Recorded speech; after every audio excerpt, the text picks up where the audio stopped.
नमस्कार शेतकरी मित्रांनो. आज आपण आपल्या या नारळाच्या प्लॉटमध्ये उभे आहोत. पण मित्रांनो, व्हिडिओचा विषय थोडासा वेगळा आहे. कारण आपण नेहमी शेतीच्याच गोष्टींवरती व्हिडिओ करत असतो. हा व्हिडिओ पण शेतकऱ्यांच्या बाबतीत आहे. पण शेतीच्या बाबतीमध्ये असा थोडासा वेगळा आहे. तो म्हणजे कसा? तर शेतकऱ्यांच्यासाठी आजचा जो सोशल मीडिया आहे, प्रामुख्याने WhatsAppसारख्या ज्या गोष्टी आहेत, त्यांचा उपयोग आपण आपल्या दैनंदिन जीवनामध्ये कशाप्रकारे करू शकतो किंवा त्या गोष्टींच्यामुळे आपण आपलं जीवन सुखकर कसं करू शकतो या बाबतीमध्ये. मित्रांनो, आम्ही म्हणजे मागचीच 2 वर्षापासनं एक उपक्रम आमच्या गावामध्ये सुरू केलेला आहे आणि तो उत्तमरित्या चालत आहे किंवा त्याचं फायदे शेतकऱ्यांना होत आहेत. तर त्याचं मी व्हिडिओमध्ये पुढे बोलेलच. पण त्याआधी एक ओव्हरऑल एक विषय आता सध्याचा चालतोय तो सोशल मीडियावरती प्रत्येक व्यक्ती हा व्यक्त होतोय. म्हणजे मला आत्ता तुम्ही जे पाहताय, मग मी तुमच्यासमोर जो व्हिडिओ सादर करतोय, तोही एक सोशल मीडियाचाच प्रकार आहे. YouTube हा एक सोशल मीडियाचाच प्रकार आहे आणि त्याचं प्रभावी माध्यम शेतकरी सध्या उपयोगात आणतात आणि त्याचा उत्तम उपयोग हा शेतकऱ्यांसाठी होतोय. कारण वेगवेगळ्या ठिकाणी वेगवेगळ्या गोष्टी ज्या घडतायत, जे नवीन-नवीन प्रयोग शेतीमध्ये होत आहेत. जसं की आमच्या बाबतीत आम्ही नारळाच्या बाबतीत व्हिडिओ बनवत असतो. ते तुम्ही पाहत असता. तर हे सर्व गोष्टी पोहोचतात तुमच्यापर्यंत ते फक्त आणि फक्त ह्या सोशल मीडियाच्या मदतीने. मित्रांनो, आता मी प्रमुख विषयाकडे येतो, ज्याविषयी आपण बोलणार आहोत. तर आम्ही आमच्या गावामध्ये एक उत्तम प्रयोग करतो. तो म्हणजे आमच्या गावासाठी एक आम्ही WhatsApp ग्रुप बनवलेला आहे. तर तो ग्रुप काय काम करतो? तर त्या ग्रुपमध्ये आपले गावाचे जे ग्राम स्तरावरचे अधिकारी असतात, जसे की आपले तलाठी असतात, जसे की आपले ग्रामसेवक असतात, आपले ग्राम रोजगार सेवक असतात, आपले कृषी सहाय्यक असतात किंवा आपले लाईनमन, आपण त्याला वायरमन आमच्याकडे म्हणतात. हे सर्व लोकं आम्ही त्या ग्रुपमध्ये सामील करून घेतलेले आहेत आणि त्या ग्रुपमध्ये सामील करून घेतल्यामुळे ज्या साधारणतः प्रत्येक व्यक्तीपर्यंत काही पोहोचणाऱ्या गोष्टी असतात किंवा सर्वांसाठी ज्या गरजेच्या गोष्टी असतात, त्या ग्रुपमध्ये आम्ही म्हणजे पाठवत असतो. आता विषय म्हणजे तुम्हाला जर आणखी विस्तृत सांगायचं म्हटलं, तर साधारणतः आमच्या गावातले एक 300 नवीन तरुण मुलं किंवा काही जे WhatsApp वापरू शकतात असे लोकं त्या ग्रुपमध्ये आहेत. तर त्याच्यामध्ये काय होईल, की प्रत्येक घरातल्या जरी वयस्कर लोकांकडे तो WhatsAppचा मोबाईल नसेल, हा म्हणजे स्मार्टफोन नसेल, तर तरी पण आपल्या घरात कोणाकडे तरी तो स्मार्टफोन असतो. आणि तो व्यक्ती त्या ग्रुपमध्ये सामील आहे आणि त्या ग्रुपचं सेटिंग अशा आहेत, की फक्त ॲडमिन त्या ग्रुपमध्ये मेसेज करू शकतो किंवा बाकीच्या व्यतिरिक्त गोष्टीवरती त्या ग्रुपवरती मेसेज येत नाही. गावातले 6-7 प्रतिष्ठित व्यक्ती त्या ग्रुपचे ॲडमिन आहेत आणि जे ग्रामस्तरावरचे अधिकारी आपण त्या ग्रुपमध्ये ॲड करतो, तर ते ग्रुपमध्ये ते ॲडमिन आहेत. म्हणजे साधारणतः बाकीच्या विषयावरती काही चर्चा करायला झालं तर त्यासाठी वेगळा ग्रुप आमच्या गावामध्ये आहे. तो त्याच्या स्तरावरती काम करतो. पण हा जो ग्रुप आहे, आमच्या ग्रुपचं जे म्हणजे नाव आहे, हे सिम्बॉलिक असू शकतं. प्रत्येक व्यक्ती प्रत्येक गावामध्ये तो वेगळा ग्रुप नावाने होऊ शकतो. आमच्या गावामध्ये माझ्या गावाचं नाव कऱ्हेवाडी आहे. तर शेतकरी योजना कऱ्हेवाडी असं हे आमच्या ग्रुपचं नाव आहे आणि त्याच्यामध्ये चालतं कसं ते सांगतो तुम्हाला. आता मध्यंतरीच्याच काळामध्ये आपली जी अनुदानं अतिवृष्टीची अनुदानं आमच्याकडे पडत होती. तर तेव्हा काय होत होतं, की काही-काही लोकांचे डॉक्युमेंट्स म्हणजे कागदपत्र कमी पडत होते. तर आमचे तलाठी आहेत. आता त्यांच्या प्रायव्हसीमुळे त्यांचं नाव आम्ही घेत नाही. पण त्यांनी अगदी उत्तम त्या गोष्टीचा वापर केला. कसा तर सांगतो.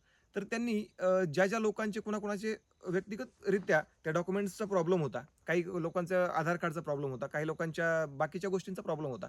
तर ते त्या ग्रुपवरती साधारणतः त्यांच्या नावाची एक लिस्ट त्या ग्रुपवरती पाठवत असायचे आणि आम्ही जे तरुण लोक आहेत किंवा ज्याच्या घरातील लोक WhatsApp वापरतात, त्यांना लगेच लक्षात यायचं, की हां, ह्या कागदपत्र हे कागदपत्र सध्याचे कमी पडतायत.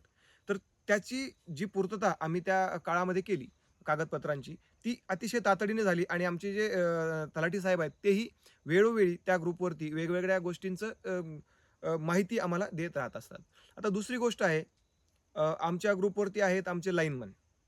म्हणजे आमचे जे लाईटचं ग्रामस्तरावरचे अधिकारी असतात, त्याला वायरमन आमच्याकडे म्हणतात. आता होतं काय, तर आमच्याकडे 8 तासांच्या स्लॉटमध्ये लाईट चालते. सगळ्या साधारणतः महाराष्ट्रामध्ये प्रत्येक ठिकाणी 8 तासाच्या स्लॉटमध्येच लाईट चालते. पण काय होतं कधी-कधी, कधी काळी काहीतरी तांत्रिक अडचणी येतात आणि लाईट बंद होते. तर ह्या वेळेमध्ये तर याचा उपयोग होतो कसा? जर मोठा तांत्रिक बिघाड असेल, समजा 1-2 तास लाईट येणार नसेल किंवा वरून काही आणखी तांत्रिक बिघाड असेल, तर त्याच्यामध्ये तो लाईनमन जो आहे, तो आमच्या त्या ग्रुपवरती त्यांचा एक संदेश पाठवत असतो, की आता 2 तास कमीत कमी ही लाईट येणार नाही किंवा आज काही वरतून मेन याच्यावरतून लाईट गेलेली आहे, त्यामुळे आज दिवसभर लाईट येणार नाही. अशा प्रकारचे जे मेसेज मिळतात, त्याच्याने आपलं जे काम असतं ते सुखकर होतं. कारण पूर्वीच्या काळी काय व्हायचं, लाईट येत नाही म्हणून आम्ही याच्यापाशी बसायचो जाऊन मोटारीपाशी, की आता लाईट येईल तेव्हा आपण हे करू. पण ह्या गोष्टी आता आपल्याकडे तंत्रज्ञान आहे. आपल्या बोटांच्या जवळ हे आपलं तंत्रज्ञान आहे. त्याचा वापर त्या बाबतीमध्ये होतो आणि ते आमचे लाईनमन आहेत, जे उत्तम आमच्या ह्याच्यासाठी कोऑर्डिनेट करतात किंवा त्यांचे संवाद उत्तम त्याच्यावरती त्यांचा एकंदरीत त्या WhatsApp ग्रुपवरती संवाद चालत असतो.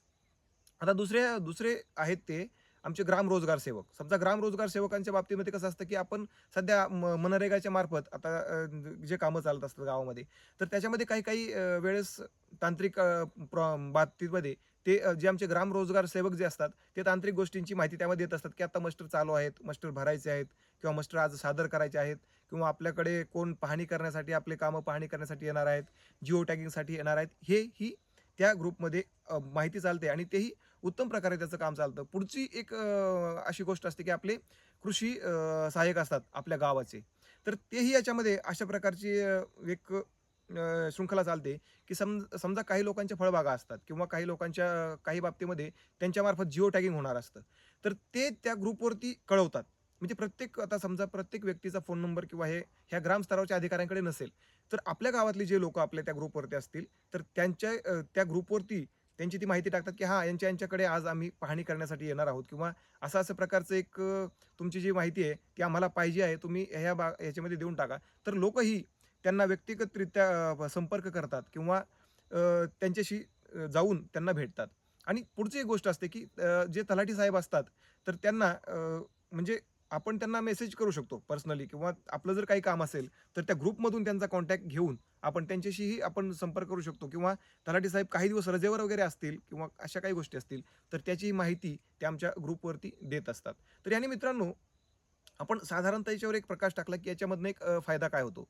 तर हे करत असताना आपल्याच गावातले काही 4 लोकं समोर येऊन अशा प्रकारचे जर गावोगावी याचे ग्रुप तयार केले आणि अशा प्रकारचं जर त्याची शृंखला चालवली, तर त्याचा फायदा प्रत्येक शेतकऱ्याला होईल आणि त्याचे जे कामं होतात, त्याच्या ज्या अडचणी येतात, त्या साधारणतः सोप्या होऊन जातील, असं मला वाटतं.